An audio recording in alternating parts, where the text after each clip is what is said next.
Alright, what's up? Un petit Gearhead aujourd'hui, encore une fois. On va se promener aujourd'hui, on va parler de la relation entre les différents micros, dans le fond, sur une prise de son en multitrack. On va avoir un super exemple qu'on retrouve sur à peu près tous les albums que moi, en tout cas, je mixe. On appelle ça du drum, puis on a toujours plusieurs micros, mais c'est un seul instrument. Donc, il va y avoir de la relation entre les différents micros qui va être à regarder, puis il va falloir aussi être conscient de certains principes au niveau de la physique, là, de comment ça fonctionne le son, puis on va regarder ça un peu aujourd'hui, mais on va y aller vraiment simple, le plus simple possible en tout cas, pour vous expliquer un peu comment je fonctionne, puis je vais faire carrément la job avec vous autres. C'est une session de drum que j'ai recordée moi-même, et il n'y a rien qui a été aligné encore, donc on va aller voir comment on va procéder. Je vais essayer de vous parler, je vais essayer de vous guider, mais c'est vraiment un genre de...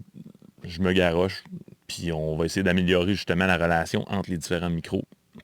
Donc, à la base, dans le fond, c'est facile. C'est si une wave arrive en retard par rapport à une autre, ben, l'addition de ces sons-là ne sera pas aussi bien faite que s'ils arrivent flush ensemble. Donc, on essaie toujours de ramener le plus possible les différents micros ensemble, mais il y a des petites tweaks par rapport à ça. Je vais vous montrer comment moi je fais ça. Fait que première fois que je fais tout le temps, c'est que j'écoute le drum, on va écouter ça.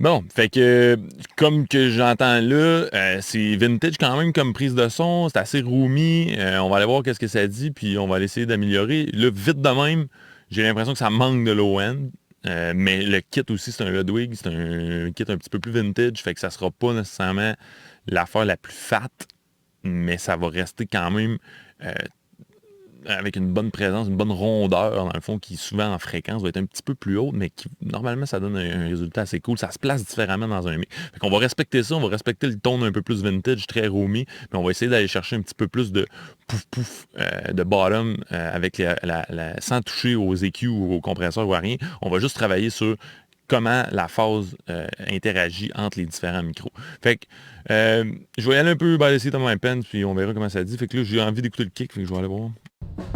Fait que j'ai trois micros de kick. J'ai un kick-in ici. Qui est déjà gaieté. Ça n'a pas de l'air mauvais comme setup.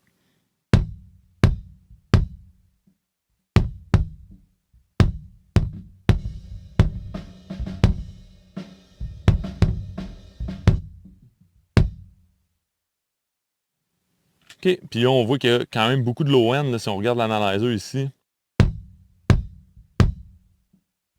Considérablement de basse fréquence, mais on les sent pas tant que ça.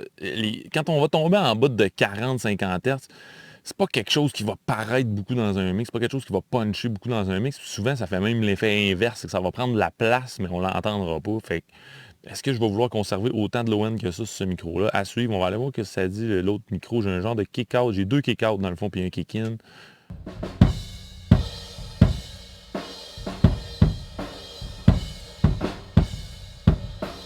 Puis on voit qu'il y a beaucoup d'informations dans le coin de 160 Hz à peu près pour celui-là. Beaucoup moins de low. Puis on va aller écouter l'autre kick-out. Ça, je pense que c'est un condensateur.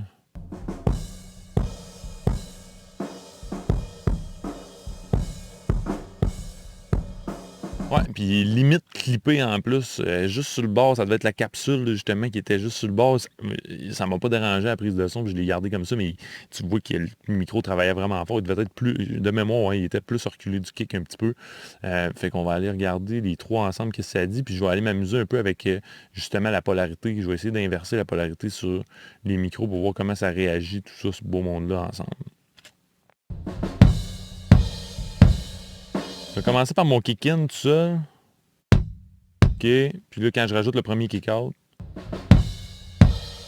puis quand on inverse la polarité, tout de suite, on a perdu beaucoup d'informations dans le low-end. Fait que c'est sûr qu'au niveau de la polarité, pour l'instant, on ne touchera pas à ça. Puis je vais aller écouter justement le deuxième.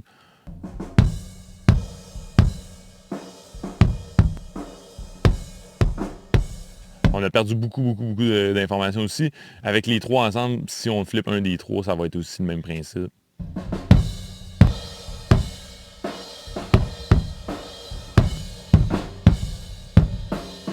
C'est le même principe. Fait que la corrélation entre les trois micros est bonne, mais est-ce qu'avec le reste du kit de drum, ça marche bien? C'est ça qu'on va commencer à regarder. Fait que je vais commencer tout le temps par mes overheads. Fait que je vais aller ouvrir mes overheads avec mon kick initial. Puis là, ça se peut qu'on ait besoin de jouer avec les volumes, dans le fond, pour être capable d'entendre. Parce que si on n'est pas à volume à peu près égal au niveau du low-end des deux affaires qu'on veut comparer, ben on n'entendra pas assez bien la différence. Fait que j'ai des petits trucs pour ça. On va regarder ça justement avec mes overheads. C'est la particularité que j'utilise beaucoup ce truc-là. On va aller voir comment ça réagit. Fait que là, vite de même, je suis pas mal sûr que si je flippe la polarité, la phase sur mon kick-in, j'entendrai pas tant de différence que ça.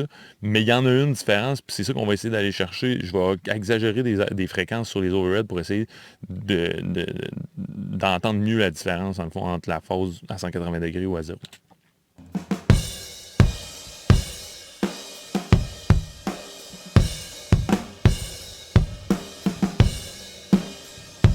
Bon, fait qu'on entend mieux la relation. On va aller essayer voir d'inverser.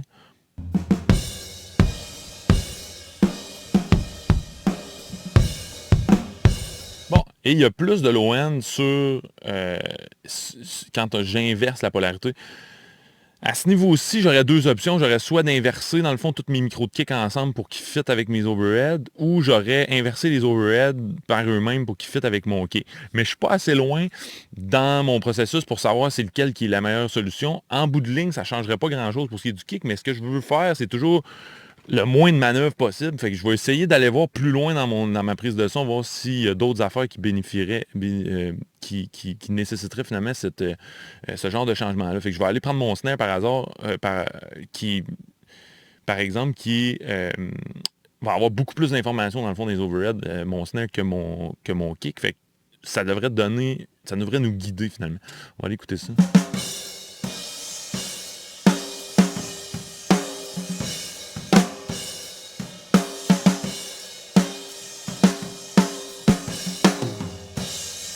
Ouais, même chose, là, il y a quand même plus d'informations qui se passent, puis je vais réutiliser mon truc. Je vais même aller me faire une belle sur la fréquence, dans le fond, de la fondamentale de mon micro de snare, qui se trouve être dans le coin de 200 Hz. Qu'on va aller s'écouter ça, voir. Ça va donner un boost dans ce coin-là, mais c'est pas grave, parce que je veux bien entendre justement qu'est-ce qui se passe dans ce coin-là. C'est un petit peu plus bas, même, c'est 195.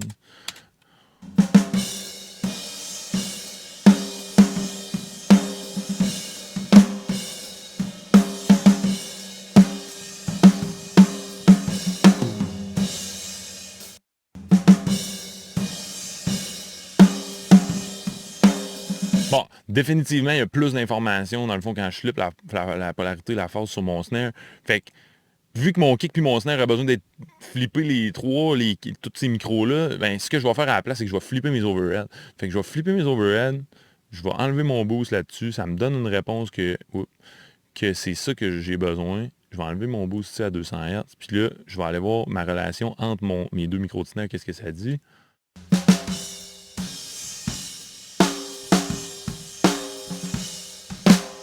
Bon, puis même affaire, pour s'assurer qu'on entend bien justement la différence entre les deux, on va aller se faire un boost aussi sur la fondamentale de mon micro de snare bottom.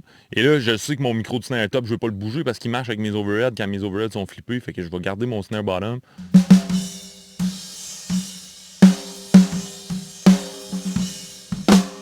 Bon, puis ça marche. Je l'avais flippé sur la console à l'input parce que normalement, les snare bottom, il faut les inverser de phase.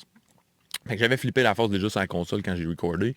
Fait que, en théorie, en ce moment, j'aurais comme une partie de la réponse qui serait correcte pour mon kick, mon snare. On va écouter ça.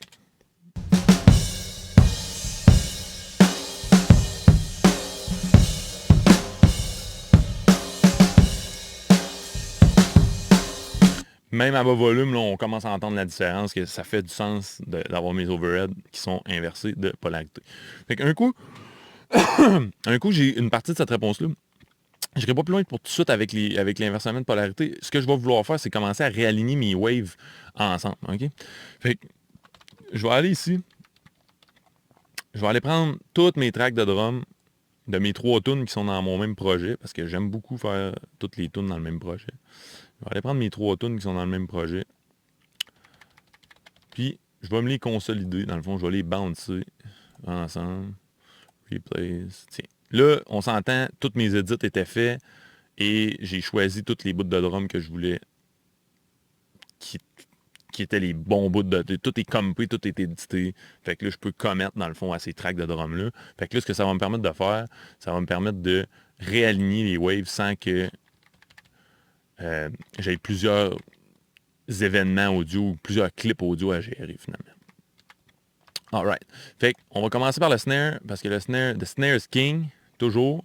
Le snare est toujours le boss d'un mix de drum, selon moi. Fait qu'on va aller se pogner une place où il y aura un coup de snare très franc.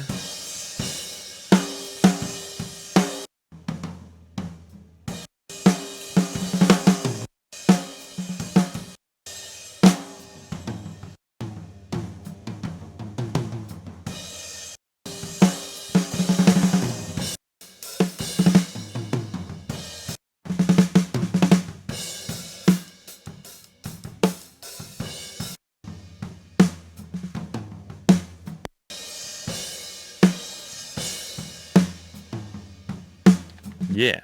Fait qu'on va aller se louper ça ici, ce petit bout-là, puis on va aller prendre nos décisions par rapport à ça. Yes! Je vais même me mettre un petit peu plus avant pour avoir le transient au complet. Excellent. Fait que là, j'ai dans le fond mes overheads qui sont juste ici. Et là, ce que je vous disais tantôt, vous voyez mon hit de snare sur la wave du micro de snare top, elle commence exactement ici. Puis elle part par en bas, donc dans le négatif. Puis si je descends sur ma wave d'overhead, mes overheads, ça va toujours être le centre de mon drum, OK? Moi, je travaille toujours comme ça, j'ai toujours travaillé comme ça, dans le sens que mes overheads, c'est carrément le milieu de mon drum. Fait que je veux que tout soit en relation comme je veux avec mes overheads. Les overheads, c'est comme les yeux globales de mon kit de drum qui sont sur le dessus de mon kit. Fait que c'est ça qui est comme mon boss. Fait que je vais aller voir. Puis là, je vois que, bon, pour commencer, on voit que le gauche puis le droit rentrent avec des temps d'arrivée différents entre les deux côtés. Fait que ce que je vais faire, c'est que je vais aller commencer par aligner avec mes overheads.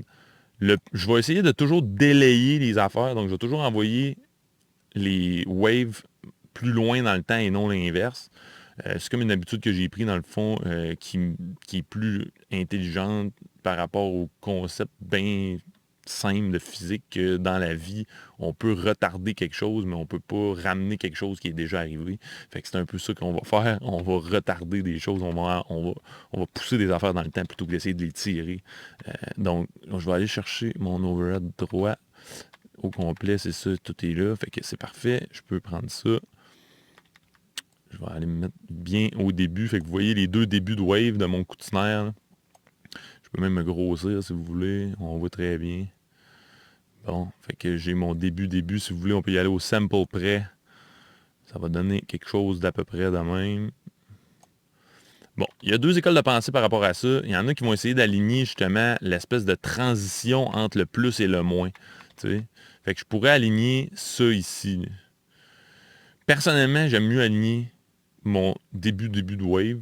Il y en a qui aiment mieux aligner la transition entre les deux. J'ai toujours eu plus de résultats avec les débuts. Fait que pour moi, j'aligne le début. Et là, je m'en vais sur ma wave de drum, de snare top. Et là, je vais aller chercher, dans le fond, le début de mon hit de snare. Et là, on voit que ça part par en bas ici et que ça part par en haut ici. Fait que tantôt, à l'oreille, j'avais envie d'inverser la polarité sur au moins un des deux, ben mon oreille me mentait pas parce que là, ici, je pars dans le positif, puis l'autre, je m'en vais dans le négatif. Donc, moins un plus un, ça donne 0. Fait que ça peut pas marcher ensemble, ça va se canceller sur certaines fréquences qui sont les mêmes, donc on veut pas ça. Ce qu'on veut, c'est garder le plus de cohérence pour que le punch, justement, le tac, le transient de la baguette sur la peau soit le plus franc possible. Fait qu'on va aller écouter qu'est-ce que ça donne. Puis on va inverser la polarité. Entendez-vous le boost de la fondamentale, le POC, le 200 Hz, le 195 Hz à peu près, de la fondamentale de snare qui est beaucoup plus là quand j'inverse la force. Plus on va être aligné en temps, et plus ça va être facile d'entendre la différence entre la polarité. Fait qu'à la prise de son, on fait tout le temps du mieux qu'on peut. En pré-mix, dans le fond, je vais toujours essayer de faire un dernier ménage par rapport à ça. Et là, on confirme encore que ça fonctionne. Et là, ce que je vais faire, c'est que je vais aller chercher mon snare bottom, puis je vais venir le coller là-dessus aussi. Fait que mon début de hit de snare est ici. Je vais venir prendre mon snare bottom, puis je vais venir le coller ici aussi. Et là, je pense que j'aime mieux aller au début, ici. On va aller voir ce que c'est. Ça ressemble plus à ce qu'il y a comme wave ici. OK, puis là, on va aller écouter ça. On va flipper encore mon snare bottom.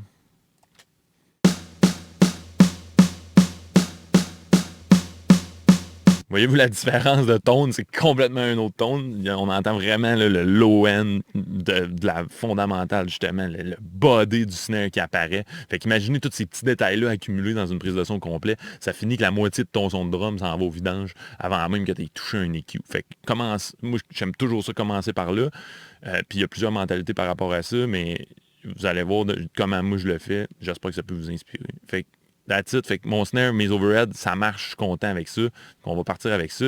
Ce qu'on va faire, c'est qu'on va aller faire un kick. On va aller se trouver un coup de kick quelque part.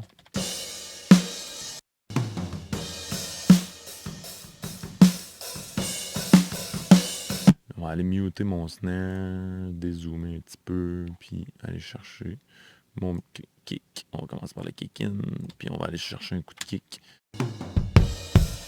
Yeah. Fait qu'on a un beau coup de kick ici. Yeah. OK, fait qu'on va aller voir dans les overheads, qu'est-ce que ça dit. Les overheads, c'est toujours mon point central, c'est vers ça qu'on... Les overheads ne bougent pas, sauf quand je viens pour aligner mon snare ensemble, je tasse une fois un de mes overheads pour le ramener au centre, le reste du temps, je touche à rien. Fait que là, qu'est-ce que je vais faire, c'est que je vais garder mes overheads où ils sont, je vais aller repérer le coup de kick dans les overheads le plus possible, essayer de le trouver, puis je vais venir aligner mon micro de kick par rapport à ça. Et là, on voit mon début de coup de kick qui est ici, si je ne me trompe pas. Ouais, ça ressemble à ça. Puis ce qu'on remarque, c'est que lui ici, il part par en haut, en positif, pendant que mon micro de kick part par en bas. Fait que tantôt, mon instinct encore là à l'oreille était bon de inverser la polarité sur mes micros d'overhead. Donc, ça va marcher pour mon kick puis mon snare, parce que les deux avaient une polarité différente de celle des overheads. Ça arrive souvent en basse. Fait que, pour le kick, vous allez voir que ici, entre les deux overheads, il y a un petit temps d'arrivée qui est un petit peu différent, mais je vais le conserver parce que mon snare est aligné en ce moment. Fait que je ne veux pas désaligner mon snare parce que le snare va être plus important au niveau de tout le contenu harmonique de mon snare. Il y en a beaucoup plus dans les overheads, tandis que mon kick, le petit low-end qui est différent, c'est pas trop grave. Fait que ma référence que je me prends dans ce temps-là, c'est que je m'en viens entre les deux. Je m'en viens entre les deux coups de kick, celui qui arrive, en fait, c'est le même coup de kick qui arrive dans un overhead de gauche puis l'autre dans l'overhead de droite. Fait que je vais aller le mettre là, puis je vais aller aligner mon premier micro de kick avec ça, puis je vais écouter ça.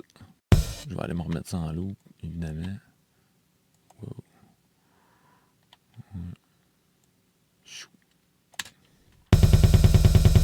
Bon, on fait du métal, ça sera pas long, je vais enlever ça pour qu'on entende le low-end. Yeah! Donc, mon micro ici de kick out, de kick-in en fait, qui serait aligné avec mes overheads. On peut revirer la polarité, voir si ça fonctionne. Puis si on veut essayer de se donner une chance pour mieux entendre les kicks, ce qu'on peut faire, c'est juste retourner ici, faire un gros boost dans le coin de la fondamentale de kick qui doit être dans le coin de...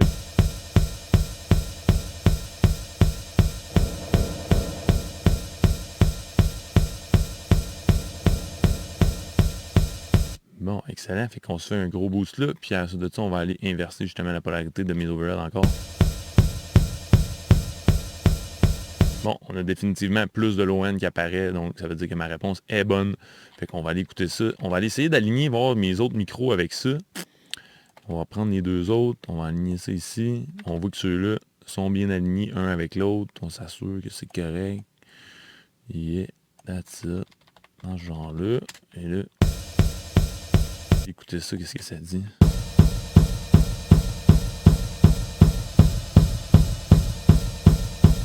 On voit qu'il y a une présence de plus justement dans le low-end. Par contre, c'est pas dans les overheads que je vais vouloir qu'il y ait le plus de low-end. Fait que mon boost là, ça peut mentir un petit peu.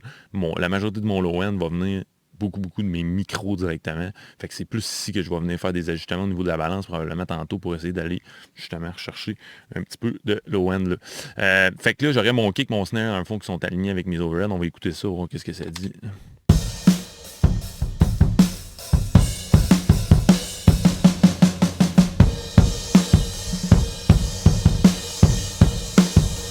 N'hésitez pas à monter le volume en masse. Là, moi, dans le studio ici, pour l'exercice, là, j'ai pas trop monté parce que j'ai le micro aussi, que je parle en même temps des fois. Fait que, mais n'hésitez pas à écouter fort. Puis avec en masse de low-end dans des speakers, si possible. Les écouteurs, ça marche, mais ça ment un petit peu dans le low-end souvent, même des bons écouteurs. Fait qu'essayez d'aller chercher des speakers avec une référence dans le low-end qui est le plus égal possible. Si vous avez un traitement acoustique chez vous, c'est sûr que c'est toujours mieux, mais dans la mesure du possible, essayez d'écouter dans des speakers, ça va vous donner un coup de main pour prendre ces décisions-là. Dans les écouteurs, ça peut mentir un petit peu. Fait qu'on a un tone de drum qui commence à ressembler à quelque chose au niveau des micros basiques, fait qu'on va aller voir ça. Oh yeah. Puis si je regarde la balance de mes micros de kick, on va aller voir qu'est-ce que ça dit.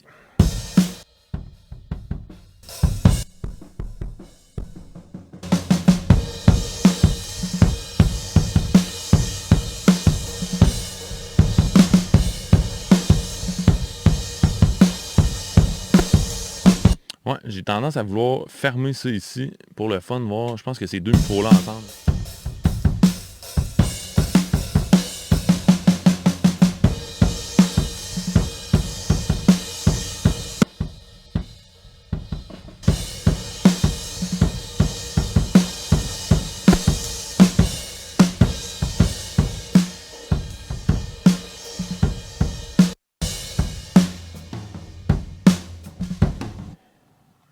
Je vais aller voir un autre bout de tune, voir si j'aime toujours ça.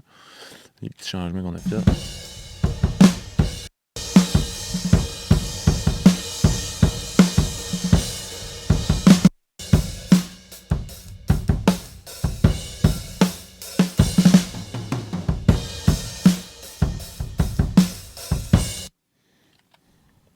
On va aller voir après la pause de tom ici. En plus, il va falloir faire les toms. Puis là, ce que j'entends là, j'aime bien. Fait qu'on va conserver ça. Je vais garder mon kick-in.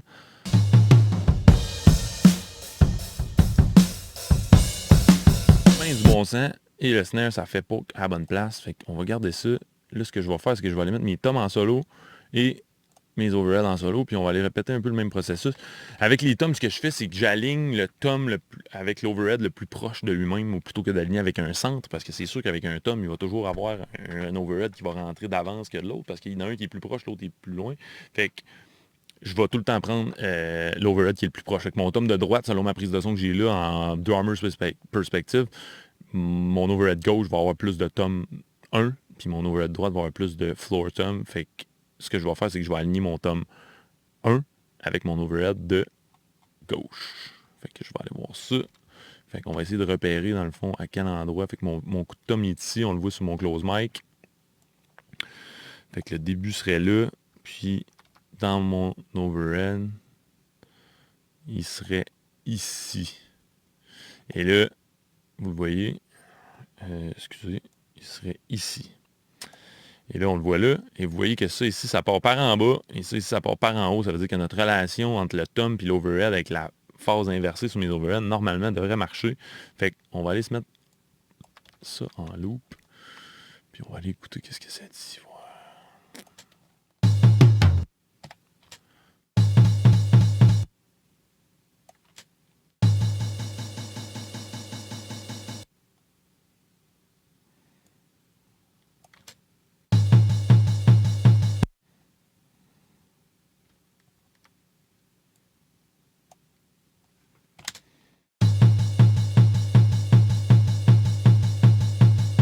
Alright. Fait qu'avec mon overhead qui est juste là, on va aller se mettre. Moi, je prends tout le temps mon point de repère. Je prends ma barre de lecture ici. Je la mets sur l'overhead. Donc, le début du transient serait là, dans l'overhead. Puis là, ce que je veux, c'est venir délayer, dans le fond, mon floor, mon tom, pour que le début soit à la même place. Et là, on va aller écouter la différence. On va écouter ça, voir.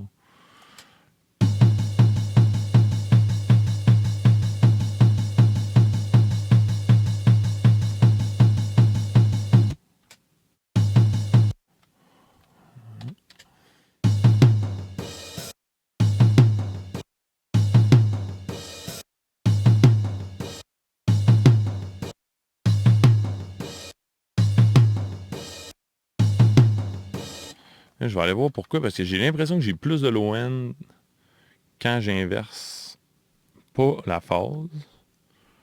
Et il y a une raison à ça. Qui serait...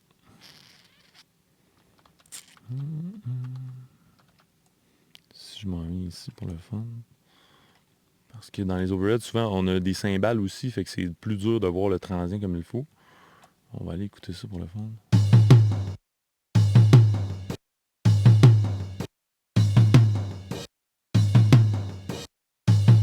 Ouais, donc ça va mieux marcher. Puis je vais réessayer quand même de l'autre façon. Si je regarde ça, ça. Donc là, la phase est inversée, ça devrait avoir plus de loin.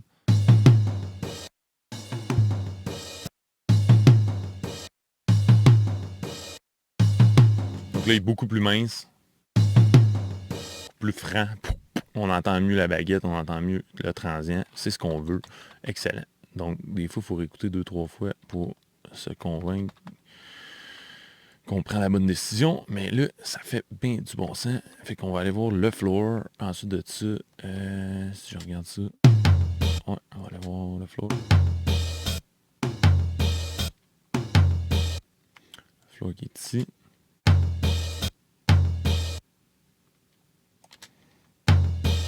Alright. Fait que dans mes overheads, j'ai le floor ici. On va aller voir le coup, il commence où? Il commence à peu près là. Fait que je vais prendre mon overhead droit en référence, évidemment. Fait que ça semble être le début de mon coup de floor. Puis lui est ici. On va aller voir ce que ça donne. Et là, je peux aller aussi exagérer la fondamentale de mon floor si je veux avoir une meilleure idée. Il faudrait que je la trouve premièrement. On va l'écouter, voir en solo. C'est dans le coin de 85. On va aller ici, 83.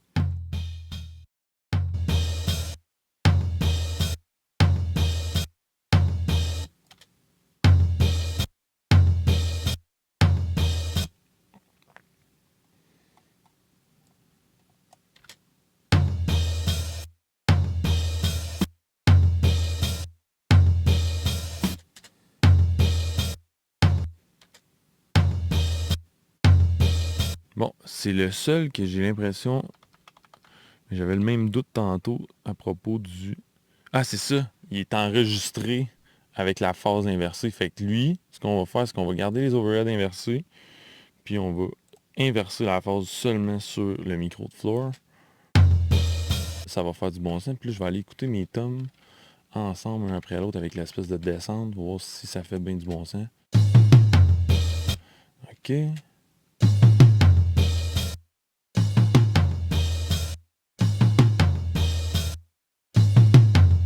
Yeah, that's it. Fait qu'on a une super corrélation entre les overheads et les toms.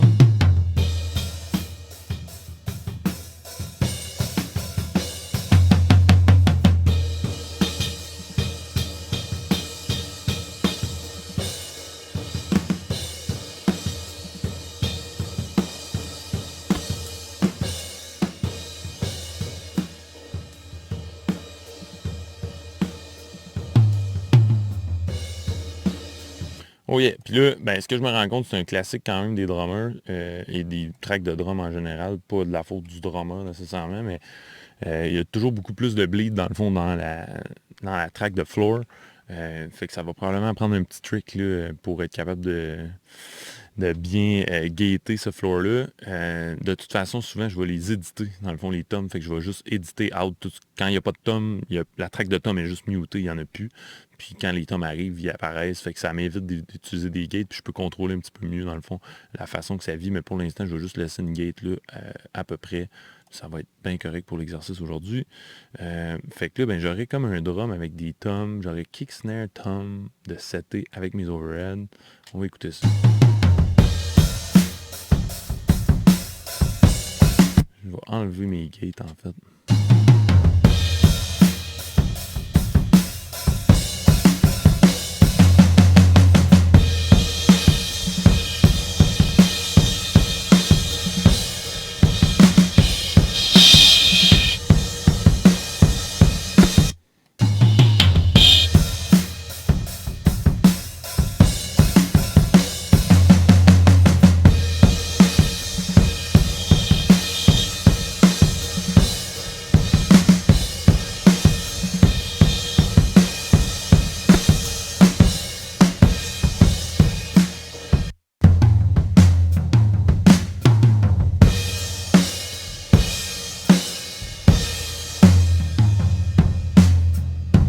Yeah!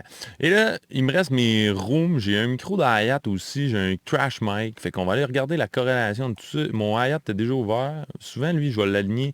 En fait, je veux tout aligner avec le snare, ce qui est proche. Puis on va regarder les rooms après.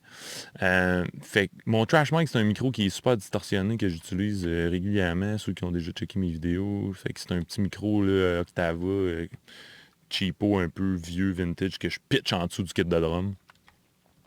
Fait que ça aussi, on va aller aligner ça avec mon snare. Je vais aller me trouver un bon coup de snare encore.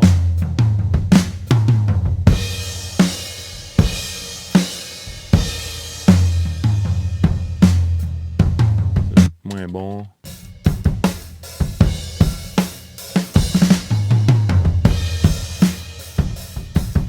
Ah, lui, c'est un très bon. On entend très bien le poc. On va prendre ce coup de snare-là. On va aller chercher notre trash mic. Puis on va regarder comment ça vit. Il a de l'air déjà pas pire aligné. On va regarder. Puis on se rend compte que mon snare bottom peut-être pourrait être un petit peu mieux. Ouais, tiens. On va essayer de pousser ça de même. Très cool. Et là, mon trash mic, qu'est-ce que ça dit? Là, on voit que c'est très distorsionné. Il y a comme des ondes tout croche là-dedans. Et c'est normal, c'est voulu. Le mic, il est là pour ça. C'est pas pour rien qu'il s'appelle trash mic. Fait qu'on va regarder comment ça vit. Et là, si je me fie à l'œil, normalement, il faudrait inverser la polarité sur mon trash mic pour qu'il fit avec mon snare. Fait qu'on va regarder qu'est-ce que c'est dit. Je vais aller me le mettre justement en solo avec mon snare. On va écouter ça.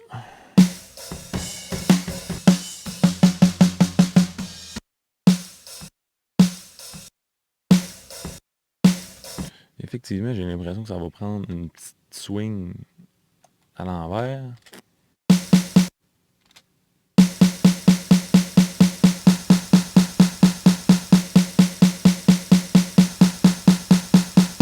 Ouais.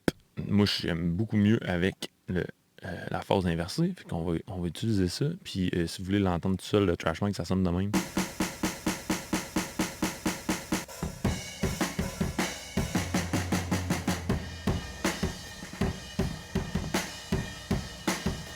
Fait que c'est ça, c'est un petit micro trash qui est plugué en dessous, direct en dessous, entre le snare et le kick à terre, directement à terre. Je le pitch à terre. Là. Fait que, on va aller valider avec le kick, qu'est-ce que ça dit.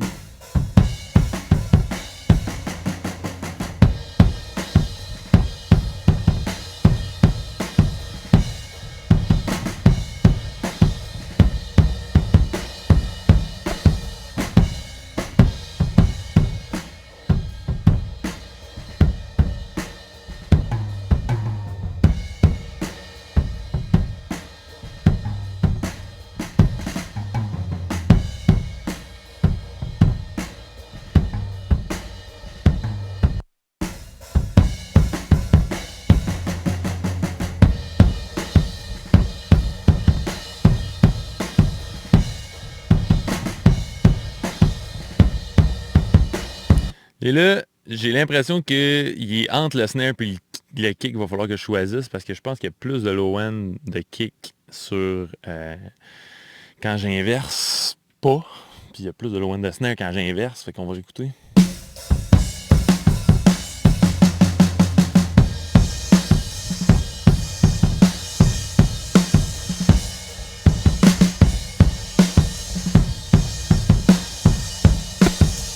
Ouais, et là, pour ce cas-là, je vais garder en fait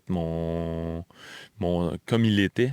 J'ai plus de low-end avec le kick, puis mon snare en a déjà en masse qui s'additionne avec les overheads. Je vais écouter ça dans le forfait avec les overheads, voir ce que ça dit.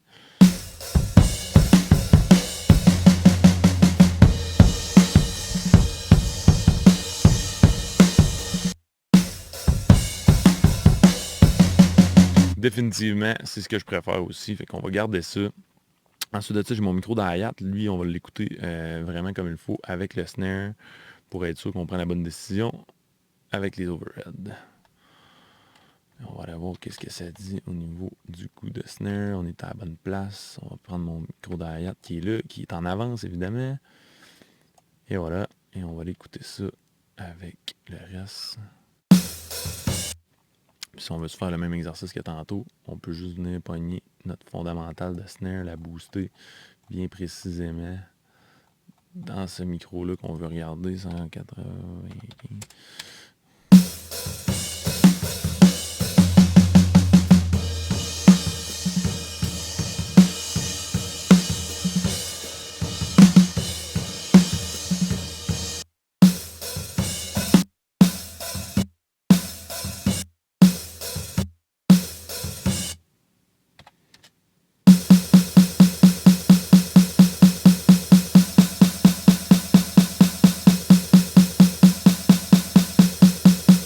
Donc, le snare était déjà correct, comme on peut voir. Si je regarde à l'œil, hein, tu vois, à l'œil, ça ment.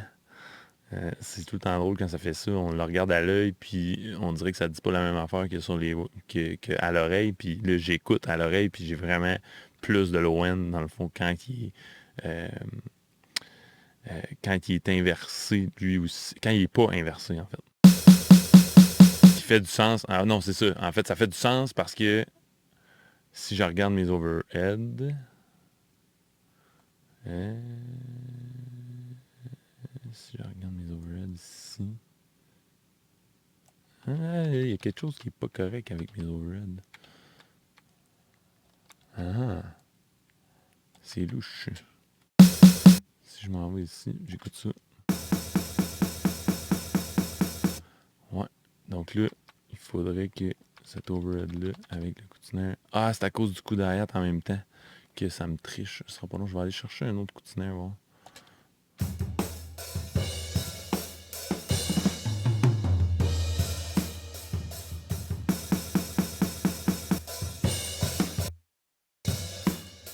Peut-être ici.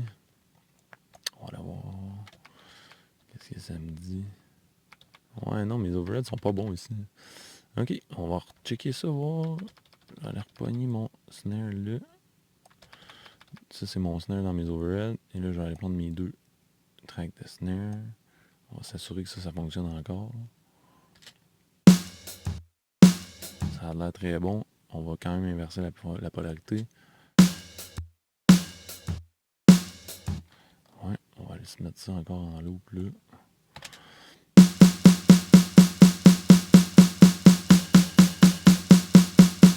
Effectivement, c'est beaucoup mieux. Et là, je vais aller regarder justement mon petit micro de hi-hat. On va s'assurer qu'il y a de l'air correct avec les overheads. Fait qu'on va le laisser comme ça. On va écouter ça.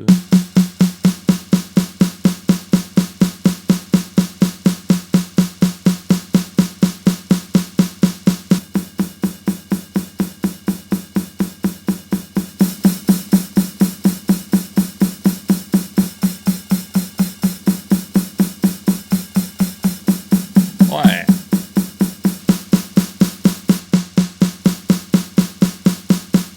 Fait que ça, c'est excellent. Fait que vous avez vu, c'est un peu aliénant la wave, la loop, mais c'est nécessaire pour entendre comme il faut la différence. Puis là, je vais aller chercher mon trash mic que j'avais aligné tantôt, qui doit plus être bon.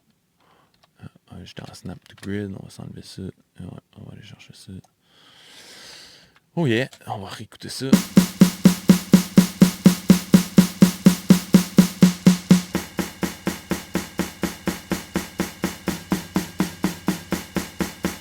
Ouais, puis trash mic, on avait décidé de l'aligner avec le kick, fait qu'on va aller chercher. Ici, il y en a un beau. Ça, qu'est-ce que ça dit? Fait que dans mes overheads, à quel endroit il est là. Yes. Puis mon trash mic, le coup de kick doit être là. That's it. Ça a une belle onde de kick qui part par en bas. On va se grandir la fenêtre un petit peu. Regardez ce que ça dit. Ouais, ça ressemble pas mal à ça. Puis on va écouter ça en loop. Qu'est-ce que ça dit?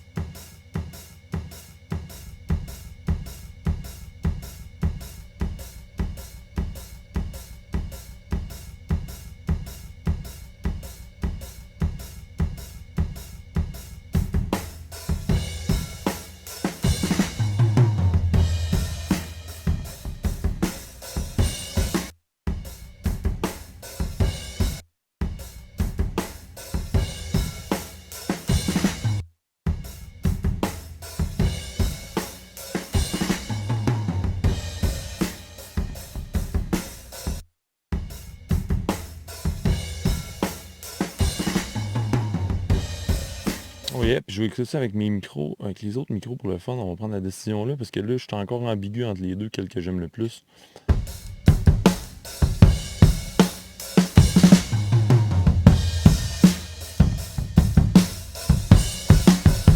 C'est définitivement flippé avec le snare et le kick que ça fit le mieux. Fait que ça va être ça. Et avec mon hi-hat, les toms.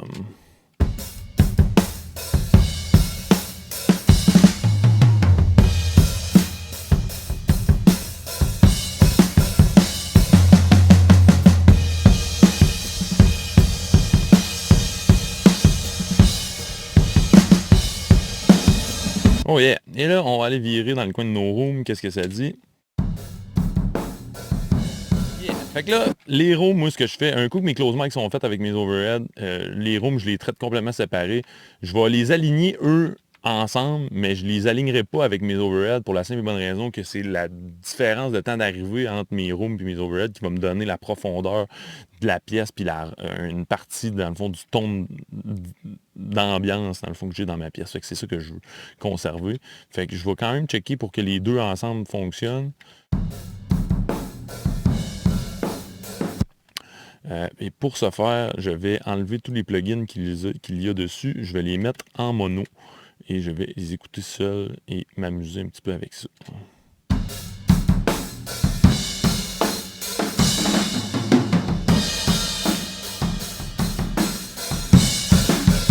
Bon, déjà là, on se rend assez bien compte que le kick disparaît quasiment complètement quand on les met phase inversée en mono. Donc je vais aller voir pour essayer de conserver tout ça.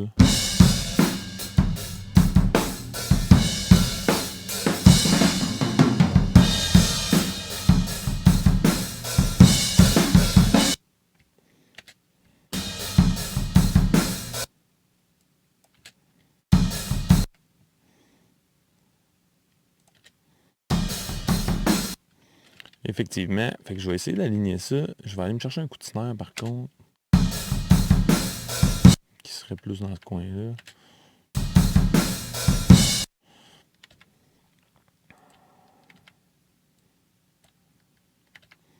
Yes. C'était vraiment pas mal quand même mon affaire. À l'œil, dans la pièce. Fait qu'on va y aller avec ça. On va délayer celui-là. Je vais aller voir aussi qu'est-ce que ça dit.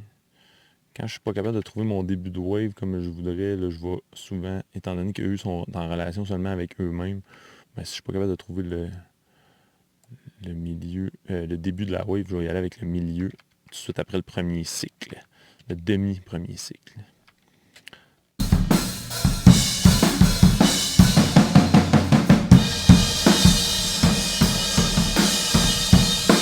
Très efficace. On va se repanner ça, puis on va aller voir qu'est-ce que j'ai fait comme processing là-dessus, parce que j'ai altéré le son drastiquement. Ouais, j'ai enlevé pas mal de haute à cause des cymbales qui me faisaient mal à la tête. Petit cue pour les drummers, là, achetez-vous des cymbales les plus dark possibles, puis jouez moins fort. Ok? Vous allez aider toute la planète au complet. Il n'y a personne qui aime ça, des cymbales trop forts. J'ai jamais vu ça de ma vie. Puis ça, en plus, vous vous polluez vous-même parce que vous mettez des cymbales dans tout le reste de votre kit de drum qu'on n'entend plus finalement. Fait que prenez toute l'énergie que vous récupérez sur vos cymbales, mettez-la ces tomes à la place. Il manque tout le temps de gaz ces tomes, puis il y en a tout le temps trop ces cymbales. Fait qu'on fait une compensation. Prenez 30% de votre énergie, vous mettez vos cymbales, mettez-les sur les tomes, vous allez aider tout le monde. Pas juste les soundman. En bout de ligne, les soundman, on va finir par faire de quoi avec ça. Mais la planète au complet qui entend votre kit de drum live va adorer entendre un kit de drum qui est balancé acoustiquement. Donc, petit cue. Fait que ouais, je vais aller voir... extrêmement de distressor action qui se passe, puis j'ai enlevé considérablement de haute. Puis on va garder ça parce que ça marche.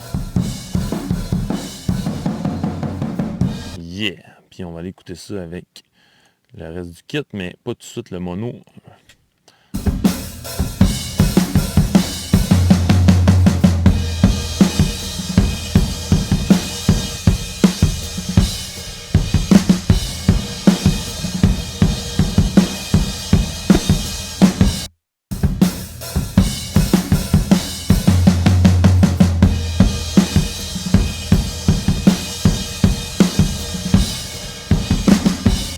Yeah! Et ensuite de ça, il me reste un dernier micro, c'est le mono qui est placé derrière le drummer. Donc les rooms que j'ai là, c'est des Royer AR121, puis le room qui est juste en arrière là, c'est un Lawton Atlantis FC, je sais plus quoi. Donc on va aller écouter ça, voir comment ça sonne.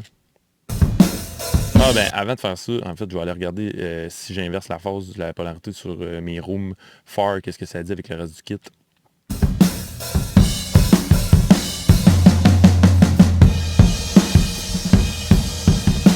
Définitivement, on perd du punch, on perd de la définition. Fait qu'on va garder la phase qu'on avait là.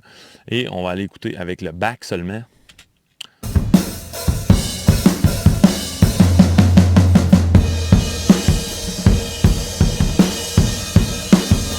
Très cool tone. On va aller voir qu'est-ce que ça dit au niveau de l'alignement avec le reste du kit. Ça va probablement être proche de ce que j'avais dans mes overheads. Fait que je vais m'assurer que ça n'arrive pas avant mes overheads. C'est surtout ça que je veux pas. Parce que... Bon, fait qu'on va aller voir avec les coups de kick qui est là. Mais là, il y a full hi-hat.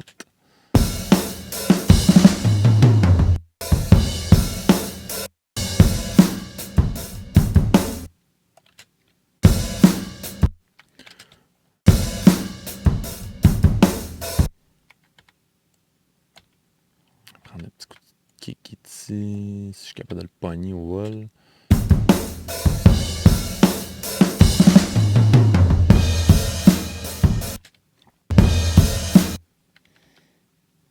On va voir s'il y a plus de définition ici.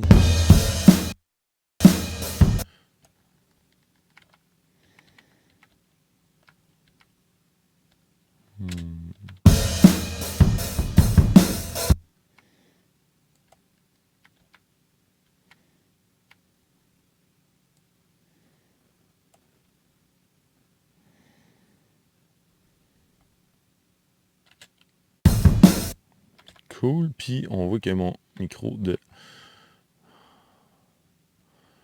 room en arrière n'arrive pas avant. Fait que c'est bon. Puis j'aime ce que j'entends au niveau de la relation de tout ça. On va aller se mettre ça tout le monde ensemble.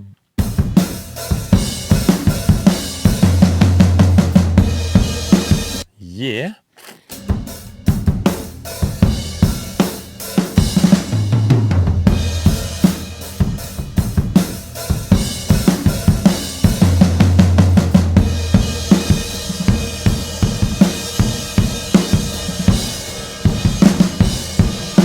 Bon, fait que maintenant que je sais que la relation entre les micros fonctionne, je vais pouvoir regarder un petit peu ma balance parce que je veux pas en jouer avec ça, ça a changé un petit peu la balance de mon kit. Puis tantôt, j'avais un manque de low-end dans mon kick, fait que je vais essayer d'aller le chercher à travers la rebalance de mes micros, puis regarder un peu si je peux EQer différemment. J'avais ce micro-là que je voulais pas utiliser, mais peut-être que j'en aurai besoin, c'est peut-être là qu'il y a le meilleur low-end, justement. Je pense que je vais peut-être pouvoir canceller une bonne partie des hautes fréquences, dans le fond, puis utiliser beaucoup du low-end. Ouais, ça a l'air vraiment punchy dans le coin de 40, là. Très cool.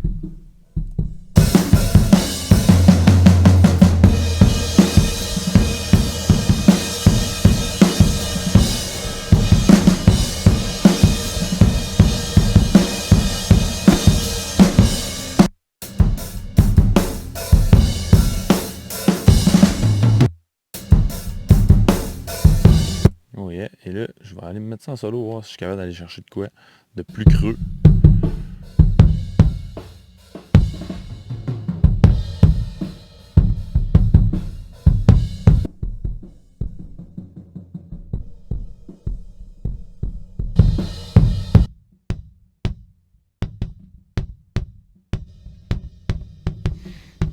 Ouais, puis je vais essayer sans la gate pour le fun.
So, that's it. J'ai fait le tour un peu de ce kit de drum-là. Si vous voulez faire des back and forth entre le début de la session puis la fin, amusez-vous avec ça. C'est vraiment, selon moi, le jour puis la nuit, lorsque les tracks sont alignés entre eux autres, c'est là que le punch du vrai drum se met à apparaître. So, yeah, that's it. Pas plus compliqué que ça. J'espère que ça vous a plu. Puis si vous avez des suggestions, n'hésitez pas à nous écrire. Ça nous fait toujours bien plaisir de checker ça.